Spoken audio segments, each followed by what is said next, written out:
Assalamualaikum warahmatullahi wabarakatuh. Alhamdulillah rabbil alamin. Wal aqibatu lil muttaqin wa la udwana illa 'alal zalimin. Asyhadu an la ilaha illallah wahdahu la syarikalah wa asyhadu anna Muhammadan abduhu wa rasuluh. Allahumma salli wa sallim wa barik ala sayyidina Muhammad wa ala alihi wa sahbihi ajma'in. Amma ba'du. Qala rabbi shrah li sadri wa yassir li amri wahlul 'uqdatam min lisani yafqahu qawli wa ba'du. Majlis yang ke-21, bila sudah maju pantang menoleh ke belakang. Berkata Sidi Syekh Muhyiddin Abu Muhammad Abdul Qadir Jailani radhiyallahu ta'ala anhu di madrasahnya pada petang Selasa 15 Zulqa'dah tahun 545 Hijriah sebagai berikut. Dunia ini adalah hijab bagi akhirat, dan akhirat pula menjadi hijab daripada Tuhan yang memiliki dunia dan akhirat. Tegasnya semua makhluk itu adalah hijab bagi Khaliq, yakni Allah Azza wa Jalla. Selama anda berkompromi dengan dunia, maka dia itu akan menghijabmu, yakni menabirimu, menghalangmu kepada Allah Azza wa Jalla.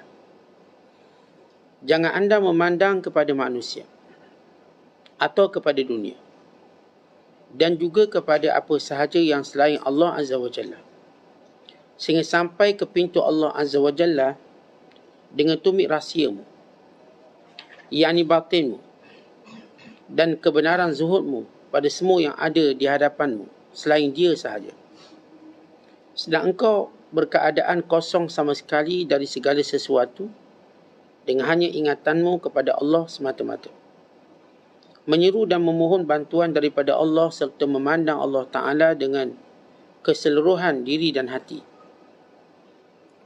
Jika anda sudah yakin bahawa kedua-dua hatimu dan batinmu sudah sampai dan masuk ke dalam pintunya, lalu dia pun sudah meletakkanmu di sampingnya, dihidupkannya anda semula serta diberikanmu kuasa ke atas semua hati-hati sebagai pengetua ke atasnya, kemudian dijadikanmu tabib bagi semua itu, yakni perawat, maka pada masa itulah barulah anda boleh memandang pada manusia dan dunia semula. Dan ketika itu penemuanmu dengan mereka sebagai suatu nikmat bagi mereka. Kemudian anda mengambil dunia dari tangan mereka untuk anda kembalikan haknya kepada fakir miskin mereka. Dan anda memenuhi keperluanmu daripadanya, yakni dunia itu, dalam ibadat, taat dan dengan selamat. Jelasnya siapa yang mengambil dunia dengan sifat yang sebegini, dia tidak akan dibahayakan dunia. Malah dia akan terselamat dari angkara dunia, dan bahagian yang diambilnya itu akan keluar bersih suci dari kebusukan keruhnya.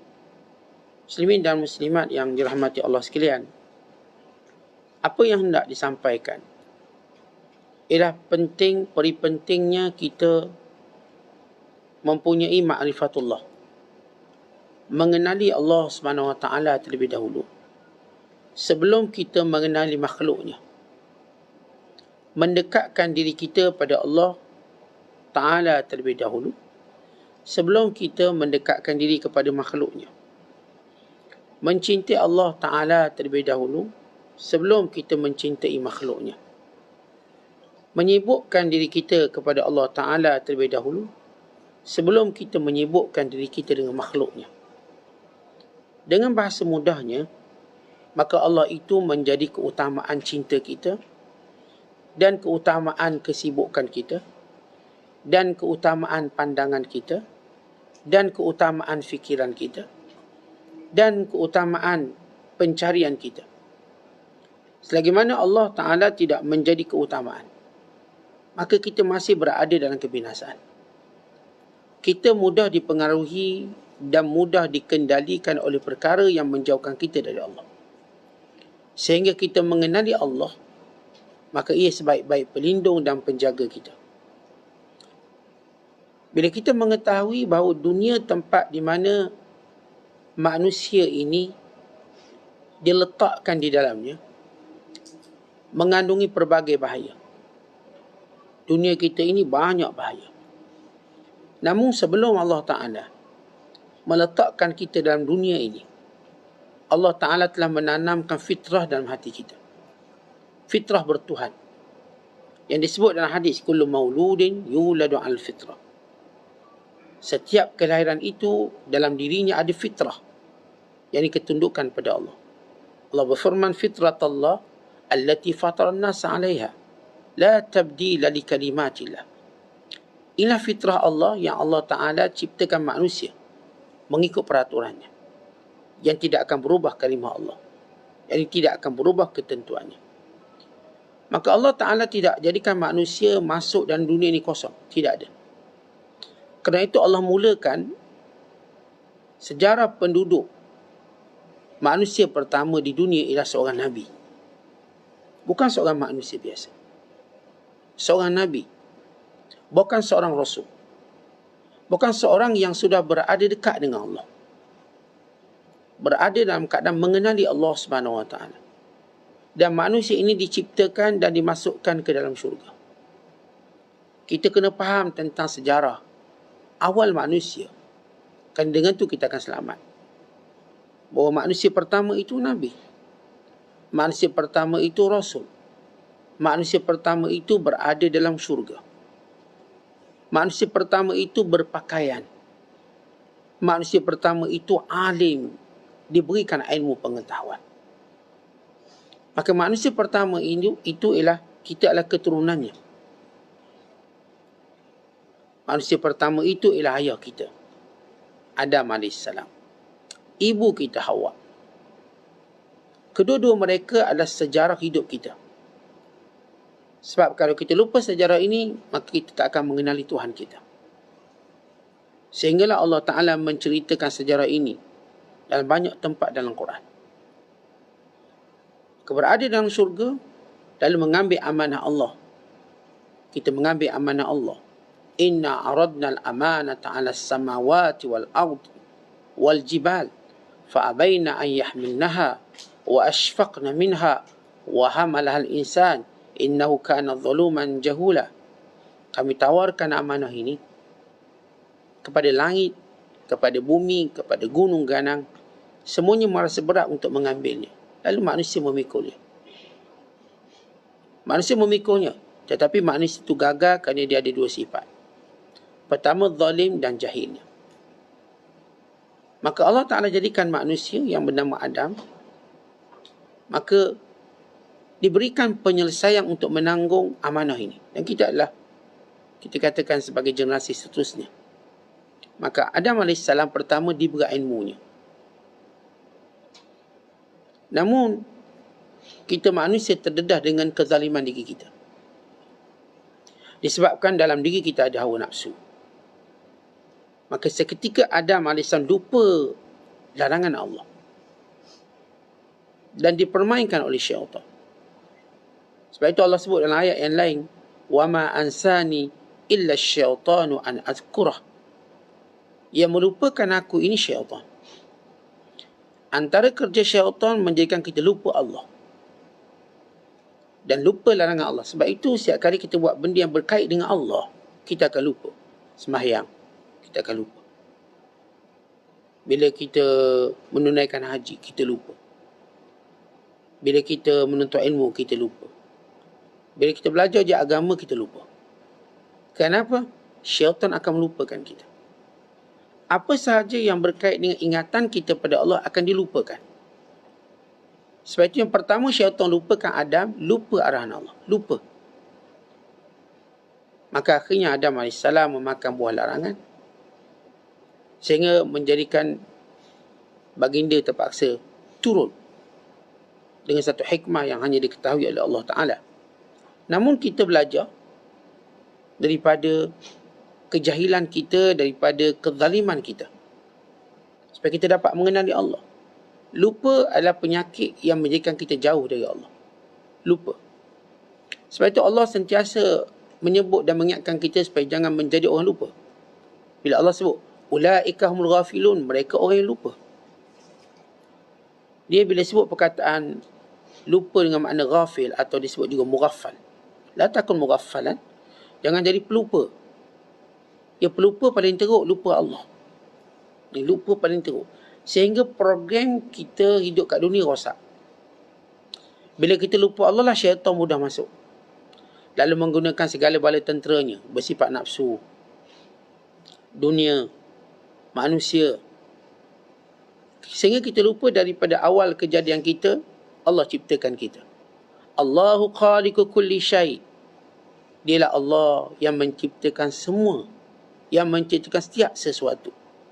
Jadi bila kita tahu yang menciptakan kita Allah, kemudian Allah juga yang mentakdirkan seluruh perjalanan hidup kita. Allah berfirman, wa khalaqa kulla syai'in faqaddarahu taqdira.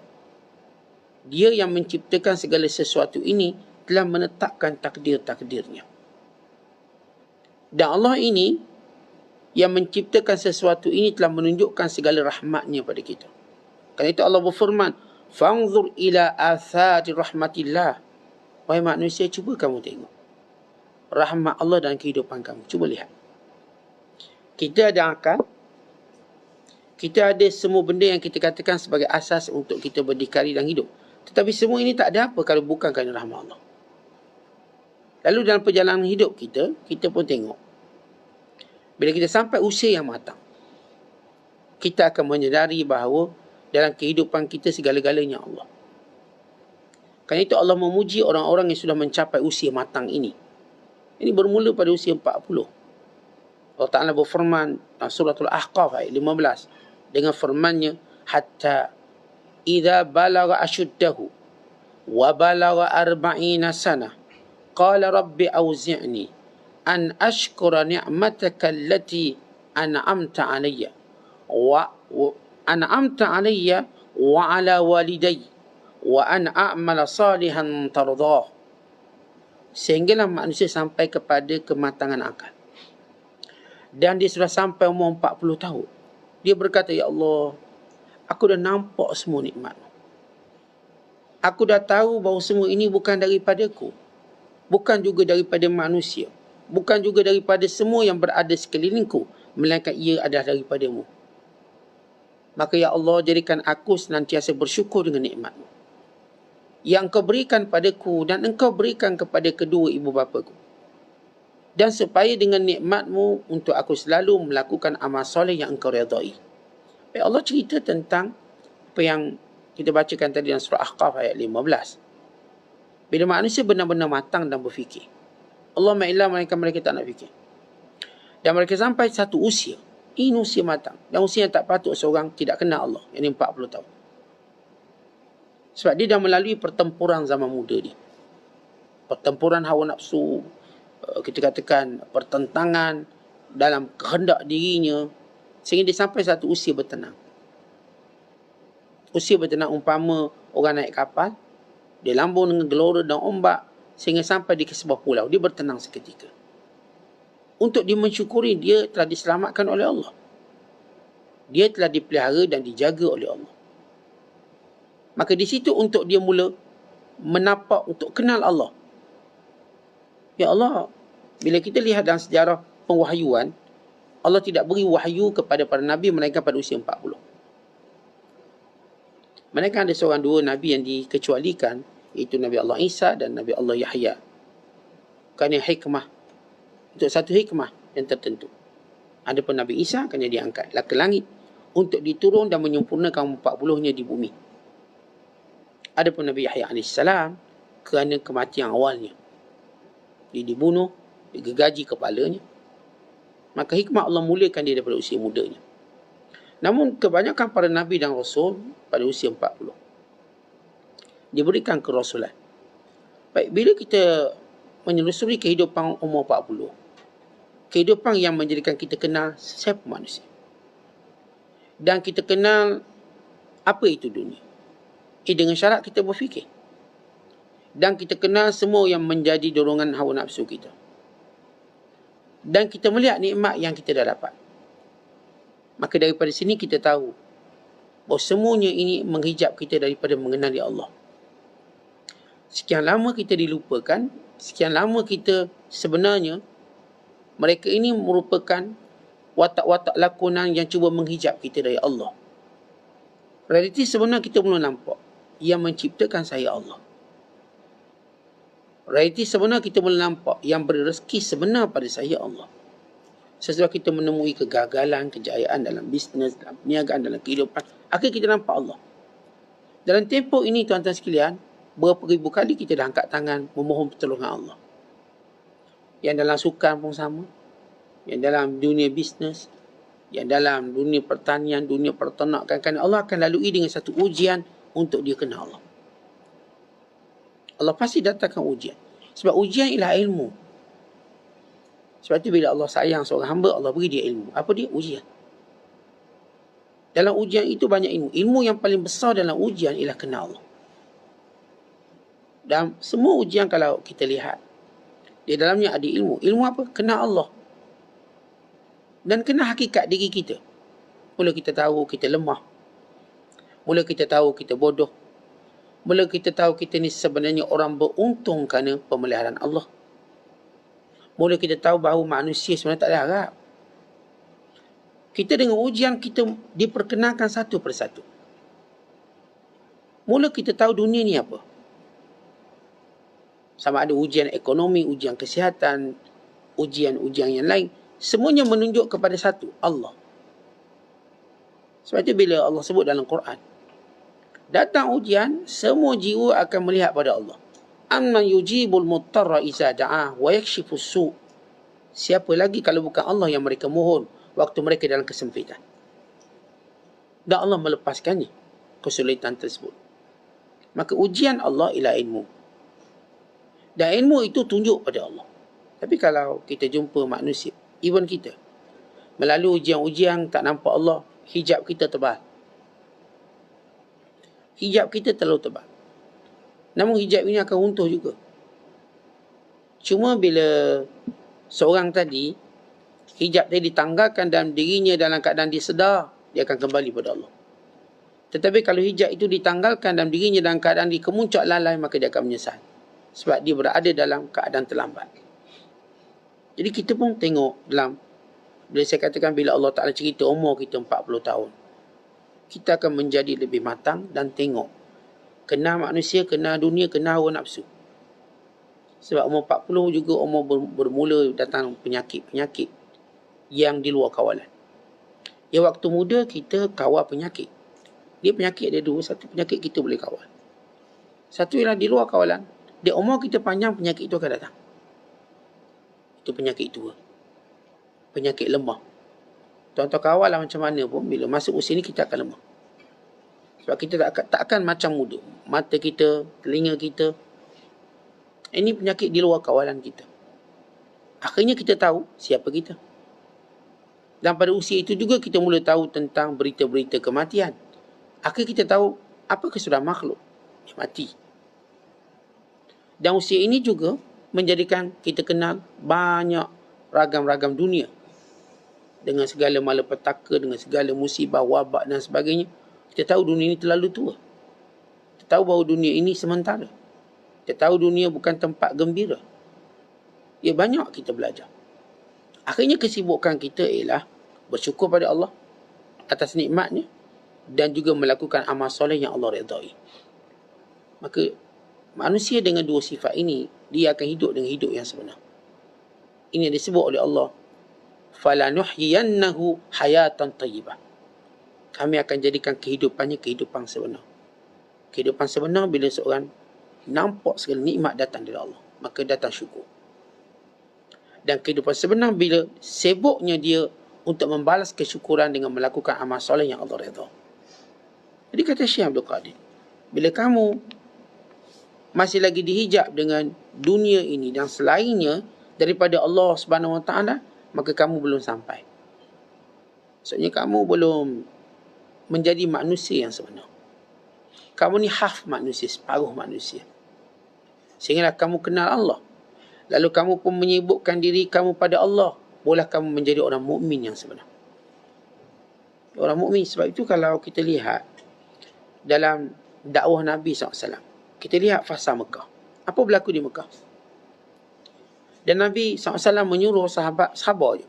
Mereka dipukul, mereka dihina, mereka dikutuk. Kenapa dibiarkan itu? Kenapa Rasulullah tak ajar sahabat, sedangkan orang Arab terkenal dengan pemarah dia, terkenal dengan sifat melawannya, terkenal dengan sifat menjaga maruahnya. Ya, kalau diusik, disanggup mati. Jadi memang dilatih begitu. Baginya nyawa tak penting. So dalam konflik peperangan dengan negara Arab begitu ketara. Sebab bagi mereka nyawa tak dinilai sangat. Tetapi maruah mereka, sebab itu membunuh satu perkara biasa. Mereka lebih rela mati daripada diaibkan maruah.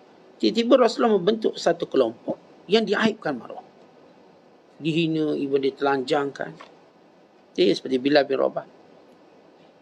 Rasulullah yang mulia tadi dituduh dengan pelbagai tuduhan. Dalam fasal-fasal ini, Rasulullah nak ngajar pada sahabat kenal Allah. Dan supaya mereka tidak seronok dengan dunia ini. Lalu mereka seronok dengan munajat mereka pada Allah. Merasa nilainya ibadat kan susahnya ibadat. Susah. Ya, kalau selama ni manusia tahu nilai dunia sebab susah dapat dunia. Ibadat ditinggalkan macam tu je. Kita rasa dunia susah sebab dia bila dapat dunia seronoknya. Tak pegang dia sampai tak nak lepas. Tapi sahabat dididik. Dunia membenci mereka. Untuk mereka hanya mencintai Allah dan akhirat. Akhir para sahabat ini sibuk berzikir untuk mendapat kekuatan diri mereka. Maka ini Bilal berkata, Ahad, Ahad, Ahad. Sampailah beliau dibebaskan, dimerdekakan. Ini sahabat sampai peringkat mati. Sumayyah, Yasir. Tetapi kenapa Nabi SAW tak buat satu perkara yang saya katakan, at least melawan. Kalau Rasulullah melawan, Rasulullah boleh menang. Rasulullah melawan. Kalau sahabat-sahabat, bukanlah orang-orang yang kita katakan komang-komang, mereka orang yang kuat. Tetapi kenapa Rasulullah mengajar mereka bersabar sehingga nampak ke peringkat lemah mereka? Nampak jadi lemah padahal mereka kuat. Ini Hamzah. Oh, Hamzah menunggu masa. Kalau aku boleh balas dan bunuh mereka. Nabi dah jangan. Ini Umar Khattab yang terkenal garangnya. Mau ditempeleng semuanya. Nabi kata jangan. Ini Abu Bakar. Tetapi bukan mereka tak kenal Abu Bakar juga terlibat dalam peperangan waktu zaman jahiliyah. Abu Bakar ni orang gagah. Orang peniaga yang kuat, yang cekap. Musafir yang tangkas. Mereka kenal Abu Bakar sini. Tiba-tiba watak ini semua berubah. Sabar. Untuk Rasul jadikan tahap ini mengenali Allah lebih daripada manusia. Akhirnya mereka benar-benar kenal Allah. Akhirnya kemuncak mereka kenal Allah. Mereka tinggalkan Mekah. Tuan, kita tinggal harta berat. Nak tinggal negara lagi berat. Sebab di situ tempat kumpul harta kita. Tetapi itu yang Rasulullah ajar. Semua hijrah. Semua yang namanya beriman wajib. Bukan sunat. Wajib tinggalkan Mekah. Sebagai satu ukuran ujian keimanan kepada Allah. Maka akhirnya semua mereka pergi. Mereka berjaya. Dalam diri mereka penuh cinta pada Allah. Dan semua makhluk-makhluk ini yang menghijab mereka dari Allah sudah dihapuskan. Okay, bila mereka sampai di Madinah, apa mereka buat? Apakah mereka cari kekayaan yang mereka tinggalkan? Bukan. Mereka menikmati iman yang selama ini agak sukar untuk mereka nikmati. Sebab itu pertama Rasulullah bina di Madinah masjid. Kenapa? Untuk menikmati iman. Masya Allah, mereka cukup gembira dapat solat berjemaah. Mereka cukup gembira dapat dalam suasana mentaati Allah. Sehingga Masjid Nabawi menjadi tempat paling mereka suka. Dan seluruh Madinah paling suka ialah Masjid Nabawi. Sehingga bila kita lihat Rasulullah wafat dan dikebumikan, dimakamkan di dalam masjid, menjadi sebahagian daripada binaan Masjid Nabawi. Sebahagian. Kenapa? Kecintaan Rasulullah pada Masjid Nabawi. Dan menjadikan orang semua mencintai Masjid Nabawi. Dengan bahasa mudah ialah mencintai Allah. Maka tidak ada hijab lagi antara manusia dengan Allah. Aku sahabat berkumpul di sini. Selepas itu kita lihat. Kerana perjalanan sahabat ini kita akan memahami kata-kata Syekh Abdul Qadir Jilani. Tinggalkan apa yang dihijab, kemudian datang balik. Kepada sahabat dah tinggalkan. Dan mereka berjaya. Mereka tidak pernah dapat atau merasakan nikmat dunia. Tapi mereka rasa nikmat agama. Hikmat sungguh-sungguh. Sehinggalah berlaku peperangan Badar, sehingga pembukaan kota Mekah. Maka ketika mana mereka berperang, tidak ada lagi dalam diri mereka melainkan kecintaan untuk mati syahid. Dan ini kemuncak seorang mengenali Allah untuk bertemu dengan Allah. Dan kita lihat kisah-kisah para sahabat dalam ibadat mereka, dalam ketaatan mereka, dalam kesibukan mentaati Allah. Sibuk mereka mentaati. Bumi Madinah, bumi paling sibuk untuk mentaati Allah. Dan kita pun dapat rasa benda tu. Waktu tuan-tuan ke Mekah atau ke Madinah, apa tuan-tuan rasa? Sibuk ibadat. Sibuk. Sebab otak kita, fokus kita, ni Zuhur sini pula. Maghrib, Isyak, memang sibuk. Begitu kehidupan yang patut kita bina, sibuk untuk berfikir Allah. Selepas itu, bila kita mengambil dunia, dia takkan beri mudarat pada kita. Lepas itu, bila kita bermuamalah dengan dunia sebesar, seluas mana, dia takkan beri kesan kepada kita. Kerana bila hati dah sibuk, dia tak ada ruang untuk masuk dalam hati. Semuanya berlegau di tangan. Ini yang disebut oleh Syekh Abdul Qadir. Bila mana hatimu, batinmu sudah sampai pada pintu Allah, kesibukanmu sudah kepada Allah Ta'ala, maka sila pulang pada manusia. Pulang balik dan pimpin manusia sama sebagaimana kamu. Ambil harta mereka untuk kamu ajar mereka letak di mana yang menjadi kebaikan. Ya, kalau selama ini harta diambil untuk letak pada diri sendiri, akhirnya dengan kepahaman, letak harta pada tempat yang Allah Ta'ala perintahkan. Akhirnya seronok dia mula bertukar. Kata kita mula-mula, bila kita mula ada harta banyak, seronok beli kereta, beli rumah, seronok. Beli baju baru, beli kasut baru. Seronok. Tapi lama kelamaan, bila iman itu makin subur dalam hati kita, seronok kita pula memberi pada orang lain. Jadi seronok beri orang tu, beri orang ni. Maka keseronokan ini tidak mungkin dipahami melainkan orang yang dalam hatinya ada Allah. Oleh sebab itu bila Syekh Abdul Qadir kata, kamu selagi mana tak kenal Allah dulu, kamu jangan ambil benda ni dulu. Tahan dia. Bila mana kamu sudah mengenalinya, sila ambil dan sila bimbing, sila gauli mereka. Kerana kamu sudah mengetahui yang kamu lakukan itu perintah Allah. Tapi kalau kita beri analogi mudah, seorang anak yang baru dilahirkan, yang pertama sibuk dia untuk kenal mak ayah dia. Sehingga dia tak pergi kat lain. Untuk dikenal mak ayah dia. Wajah mak ayah yang dibayangkan. Perkataan yang disebut mak ayah. Dan si ayah dan ibu paling suka kalau anak dia keluar perkataan pertama, mak ataupun abah. Paling suka. Tuan-tuan ada anak, tuan-tuan tahu. Bila mula-mula anak kita bercakap lalu dipanggil abah. Rasanya bagaimana? Atau panggil ibu ataupun mak atau umi, mi, rasanya macam mana? Baik, budak inilah kita. Mula-mula kita diajar sibuk kenal mak ayah kita je dulu. Jangan kenal orang lain. Kalau kenal orang lain, rosak. Nasab kita rosak. Kita akan menyesal. Bila kita kenal orang lain, akhirnya ternyata orang tu bukan ayah kita, kita akan menyesal. Maka disibukkan kita kenal mak ayah sampai kita mula membesar. Tetapi lidah kita sentiasa bertasbih dengan perkataan ibu dan ayah. Mak ayah, begitu. Dan kalimah paling banyak kita sebut waktu kita kecil lah, mak ayah. Setiap kali kita takut, kita panggil mak. Setiap kali takut, kita panggil abah. Setiap kali kita nak duit, setiap kali kita nak sesuatu, mak abah. Setiap kali kita nak buat, minta izin mak ayah. Akhirnya kita mula kuat. Dan mak ayah dah berada di hati, bukan lagi di bibir kita. Walaupun kita dah tak sebut lagi, tapi hati kita begitu kuat. Hubungan mak ayah kuat. Sehingga kita tak boleh sebut pun, dah kuat. Begitulah perumpamaan kita dengan Allah. Yang ciptakan kita, yang beri nikmat itu Allah. Maka sebut Allah. Syukur pada Allah. Kenali Allah. Sehinggalah hati ini penuh dengan Allah. Maka sila sebut dunia. Kerana yang kamu sebut dunia tak akan lagi berbekas pada hati kamu. Sebab dalam diri kita sudah ada Allah. Sama saya bagi analogi anak kecil tadi. Kalau sekiranya dalam hati sudah penuh dengan lafaz ibu dan ayah, maka datanglah orang macam mana, dia tahu itu bukan mak dia, bukan ayah dia. Sebab dia dah mengenali mak ayah dia. Dia sudah mengenali mak ayah dia. Walaupun dia tak sebut lagi, tapi hati dia tak sibuk dengan mak ayah dia. Sama juga bila seorang pada peringkat mula, tuan-tuan, dia akan sebut nama Allah semua. Sampai peringkat, lidahnya mungkin tak menyebut, tapi hatinya sibuk. Ini yang disebut oleh Nabi SAW. Para Nabi, matanya pejam, tapi hatinya tidak. Dan ini yang disebut oleh ahli makrifat. Berzikir ahli makrifat itu dengan hatinya. Maksudnya ingatannya. Dan ini yang mereka namakan sebagai nilai zuhud yang paling tinggi. Zuhud, mukaddimah zuhud meninggalkan yang haram. Pertengahan zuhud meninggalkan lebihan. Dan kemuncak zuhud meninggalkan apa sahaja yang melalaikan mereka dari ingat Allah. Kemuncak zuhud.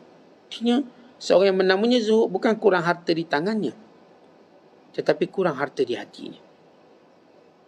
Itulah zuhud. Bukan di tangannya mungkin penuh. Even mungkin dia memerintah negara. Sebagaimana Umar bin Abdul Aziz. Sebagaimana mana Nabi Allah Sulaiman, Nabi Allah Daud.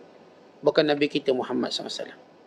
Bukan Abu Bakar dan Umar. Bukan Uthman dan Ali. Mereka ni perintah dunia. Tapi apakah dunia ada dalam hati mereka? Tidak ada. Dunia tidak ada dalam hati mereka. Dunia cuma ada di tangan mereka. Kenapa? Dalam hati mereka ada ma'rifatullah. Sebab itu bila kita sebut nilai 3 zuhud yang disebut oleh ulama. Zuhud yang pertama, tinggalkan yang haram. Siapa pun berjaya tinggal yang haram, maka dia sebut dia ni orang zuhud.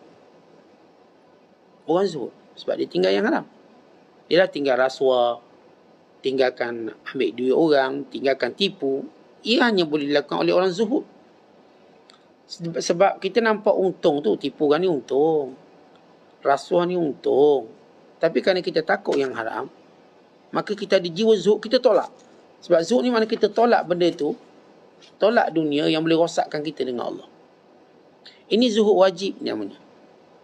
Dan ini juga mukaddimah zuhud. Dia naik yang kedua, kita tinggalkan lebihan. Agak-agak lebih kita boleh fikir orang punya lah ni. Lebih saja, kena bagi orang ni. Setiap kali rezeki kita lebih, kita mula terfikir, siapa saya nak bagi? Keinginan itu ada. Sebab kita orang zuhud. Saya kata pada sahabat, kami mendapati apa yang lebih itu bukan hak kami, melainkan hak saudara kami. Sebab itu bila Sa'ad bin Ubadah, seorang sahabat yang mulia, bila dia masak banyak, dia mula berfikir untuk panggil orang makan rumah dia. Maka dia pun cari sahabat duduk di masjid atau di sebuah ahli sofa. Panggil dia 10 orang, 20 orang, 30 orang, makan bersamanya. Dan demikian Abu Bakar Siddiq. Bila isteri dia masak lebih, dia pun mula tahu, oh, ini ada orang lain punya. Dia tak nampak, oh, sedap ni makan banyak tak? Ini ada orang lain punya. Maka dia mula ke Masjid Nabawi dan memanggil orang untuk makan bersamanya. Dan begitu sahabat buat. Semua sahabat, saya sebut contoh, tapi semua sahabat begitu watak dia. Bila nampak je lebih, ni ada hak saudara saya. Dia terus terfikir. Ini zuhud pertengahan. Tapi kemuncak zuhud, apa sahaja yang menyibukkan kita daripada ingat Allah, ditinggalkan. Dan ini Abdul Rahman bin Auf, bila seketika rombongan perdagangannya melalaikan dia daripada takbiratul ihram, ditinggalkan semua. Disedekahkan semua sebagai satu kafarah. Jadi kalau misalnya ada, kalau saya bagi contoh, bila ada seorang hamba Allah, oh, ini hari yang sunat berpuasa, contohlah. Ini hari Ashura, hari Tasu'a, tiba-tiba dia tidak berpuasa. Tidak wajib. Dia tidak wajib, kita tahu hukum. Tapi kita bercakap pada orang yang ada nilai zuhud dalam diri dia. Dia nampak, kenapa yang menjadikan saya boleh terlepas hari-hari yang punya kelebihan yang besar ini? Oh, ada sesuatu. Sebab hari ini ada orang nak belanja saya makan sampai saya tak nak puasa, misalnya. Maka dia tahu orang ni telah benda ni mengurangkan dia ingat Allah. Maka dia ambil benda ni untuk dia kongsi dengan semua orang. Dia macam kita katakan dia ada balas balik. Dia ada bilas semula. Oh, yang ni menyebabkan saya tak puasa, ini tak apa. Saya akan beli banyak-banyak. Saya akan bagi pada semua orang berpuasa. Begitu dia cover balik dirinya bila setiap kali terlepas kebaikan. Tentu orang beriman biasa yang disebut oleh Nabi SAW, wa atbi'i sayyi'atal hasanata tamhuha. Setiap kali buat jahat, buatlah baik untuk menghilangkan jahat. Ini orang beriman biasa. Tapi orang beriman kemuncak, setiap kali terlepas untuk buat baik yang memang dituntut, dia akan gandakan kebaikannya supaya dia dapat pahala buat baik macam tu. Ini Abdullah bin Umar. Satu ketika dia terlepas solat berjemaah. Dia tetamu yang datang. Maka untuk malam itu dia solat banyak kali. Dihidupkan seluruh malam hanya kerana dia terlepas solat berjemaah di masjid. Dia terus tak nak tidur malam tu untuk hidupkan malam untuk ganti kelebihan itu. Walaupun dia tahu tak boleh. Tapi dia buat. Dia ada seorang ulama bila terlepas salat berjemaah, akhirnya dia keliling semua masjid. Masjid ni dah orang siap, masjid ni dah siap. Sebab semenjak zaman dulu lagi, masjid ni waktu salat mereka berbeza-beza. Yang ni mungkin komat 5 minit, yang ni 10 minit. Jadi bila mereka lepas ini, mereka pergi masjid ni. Akhirnya dikeliling berpuluh masjid, semuanya sudah selesai solat. Maka dia amat menyesal. Kerana dia terlepas, maka apa yang dijadikan? Maka dia solat isyak. Dan dia ulang, ataupun ketika dia ihya malamnya, dia tak tidur. Bagaimana yang dilakukan oleh Abdullah bin Umar radhiyallahu ta'ala. Dan ini orang yang bagaimana dia tak akan membiarkan ada masa yang lalaikan dia pada Allah, melainkan dia ganti balik lebih banyak. Itu yang kita sebut Abdurrahman bin Auf, bila rombongan perdagangannya menjadikan dia leka seketika untuk takbiratul ihram bersama baginda SAW. Walau dia bukanlah masbuk. Kita ni masbuk rakaat. Mereka bimbang masbuk takbiratul ihram. Mereka tak nak waktu takbir Rasulullah dah baca Fatihah, tidak. Mereka nak mereka iftitah dengan Rasulullah. Ini level mereka. Kita ni tuan-tuan lagi dapat rakaat kata sebuntung. Kita sebab level kita bawah. Ingatan kita pada Allah tidak sesibuk mereka. Mereka ni kalau tak dapat takbir bersama Rasulullah, ini keaiban. Keaiban. Kita kalau tak boleh ke masjid baru aib. Tapi kalau tambah rakaat keempat pun tak apa. Bukan jadi perangai kita pula. Memang begitu lekatnya. Mereka tak reda benda tu. Jadi kita lihat bila zuk yang kemuncak saya katakan ialah apa yang melalaikan daripada ingat Allah, mereka akan tinggalkan. Ini yang dikata ibarat Syekh Abdul Qadir. Apa sahaja menghijab kita daripada ingat Allah, sibuk dari Allah, sibuk mengutamakan Allah, tinggalkan seketika. Bukan kita kata tinggal tu, tinggalkan seketika. Sehingga kamu tahu cara untuk uruskannya. Kembali pada Allah. Mulakan dengan istighfar, mulakan dengan taubat, kemudian diikuti dengan zikir, kemudian diikuti dengan muhasabah, kemudian diikuti dengan apa yang disebut sebagai ilmu, ditambah ilmu, kemudian diikuti dengan amalnya, diamalkan segala ilmu yang kita tahu. Maka ketika itu kita mula sibuk. Dan bila sudah sempurna itu, balik semula ke dunia. Ini kawan-kawan, kita kawan semula. Dalam keadaan kawan-kawan ini tak akan lagi mudaratkan kita. Bukan kita akan memimpin mereka. Akhirnya kita ajar mereka taat pada Allah sebagaimana kita taat. Dunia ini tidak lagi melalaikan kita. Bukan kita susun dunia ini untuk tambah pahala kita. Jawatan ini tidak lagi menjadikan kita sombong. Jawatan ini menjadikan kita mendapat kurniaan di sisi Allah lebih banyak. Jadi, modulnya mudah. Modulnya ialah kenal Allah terlebih dahulu. Buang segala yang menghijab, menyibukkan kita dari Allah. Sesudah kita dapat itu semua, tuan-tuan, silakan ambil dunia. Silakan bergaul dengan ahli dunia. Silakan dengan siapa pun. Bahawa kita dah sebut sebelum ini, bukan kamu boleh ketawa dengan orang fasik. Silakan. Sebab ketawa kamu menjadi dakwah pada mereka. Sebab orang fasik ini takut nak dekat orang agama. Mereka sesudah orang agama itu ketawa. Manakala orang agama pula takut ketawa depan orang fasik. Dibimbang nanti dikecilkan. Ini kerana dalam waktu mereka belum ada makrifat. Tapi bila mereka ada makrifat, mereka boleh duduk dengan orang fasik dan mereka ketawa. Kefasikannya tidak akan mempengaruhi dia. Ketawanya menjadi dakwah kepada orang fasik. Ya, kalau kita lihat orang yang jauh dari Allah ni tuan-tuan. Kalau kita pergi jumpa dia pakai serban jubah, lari dia. Takut. Waktu kita mula nak bercakap pun dia takut. Dia macam trauma nak cakap apa ni. Ini cerita bab neraka lah ni. Dia tak tenang. Sebab tu agak suka orang fasik nak insah. Suka. Sebab ketakutannya pada orang yang saya katakan, yang mereka anggap mereka ini dekat dengan Allah. Ketakutan yang menjadikan mereka melarikan diri selalu. Sehingga mereka bimbang nanti kalau dekat, nanti dia tahu dosa saya, maksiat saya, dia tahu. Sebab dia orang yang bersalah macam, orang bersalah jumpa polis macam mana. Sekalipun polis tu tak siasat dia takut. Sebab apa? Lesen tak ada, rotek tak ada. Kereta pula kereta curi. Oh, ni macam mana nak duduk dengan polis ni? Tapi bila seorang tadi jiwa pendakwah, yang kita sebut sebelum ini, kamu boleh ketawa dengan orang fasik. Sehingga orang fasik menyangka kamu sebahagian daripada dia, tapi kamu tidak. Sehingga mereka dapat didakwah dengan mudah. Akhirnya mereka ini tuan-tuan terdakwa dengan orang macam ni. Orang yang sudah kenal Allah. Yang bila mereka masuk, tidaklah orang ni lari. Sebab seolah-olah mereka rasa, okey, kami boleh ketawa depan dia. Ibu kami boleh cakap apa saja depan dia. Tapi percakapan dia ni tak mempengaruhi orang ni. Bahkan akhirnya terhasil dakwah. Seorang ni kembali pada fitrah. Ini hebatnya orang yang susung kehidupan yang sebenar. Sebab itu bila tajuk kita, bila dah ke depan, jangan toleh ke belakang dengan maksud. Bila kita sudah berada pada satu posisi kita, maka kita tidak akan bergerak ke belakang dengan mengurangkan iman kita. Namun kita terus tambah dengan cara apa yang lalaikan kita, itulah yang akan tambah iman kita. Dahulu benda ini melalaikan, tapi sekarang tidak. Dengan makrifatullah, apa yang biasa menjadi kelalaian orang lain menjadi pertambahan ibadat untuk kita. Ini dunia yang biasa orang lalai. Tak, dunia ini yang tambah pahala kita. Ini anak-anak yang biasa orang lalai. Tak, anak ini akan tambah pahala kita. Ini jawatan yang biasa orang sombong dan mungkin masuk neraka. Tak, jawatan ini yang jadikan kita masuk syurga lebih cepat pada orang lain. Akhirnya kita dapat mengaktifkan dia dengan cara yang betul. Benda-benda yang melalaikan akan jadi benda pembantu kepada ketaatan. Ni orang ni dilalaikan dengan perempuan. Tak, kita diingatkan kepada Allah oleh perempuan ini, isteri solihah.